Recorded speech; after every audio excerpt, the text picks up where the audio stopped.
As we come on the air tonight, we are learning more about a tragic death in Hampton. An elderly man lost his life when his house burned last night, but his neighbors tell our Michelle Wolf that he nearly got away with his life.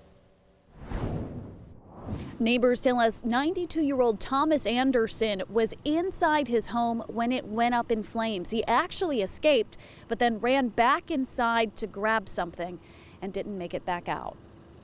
I think if he hadn't turned around and he just would have walked out, he would have been fine.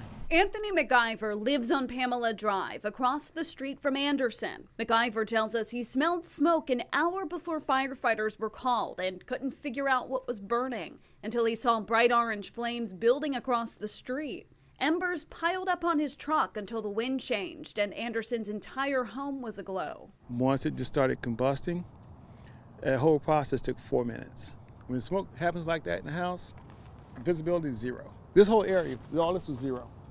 All this. You couldn't see the street lights. Everything was still on, but you couldn't see the street lights, couldn't see the house lights, zero visibility.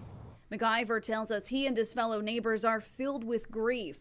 The block is close. MacIver says Anderson used to watch him as a child and would go on to babysit his daughter. We grew up together. He raised me. He was my babysitter, and his wife was a teacher. This whole community, this whole neighborhood actually moved in around the same time. MacIver, who is a contractor, turned the tragedy into a learning opportunity for his daughter about the dangers of fighting fire. If you get a fire in the house, the smoke alarms go out, get out. House will burn that fast.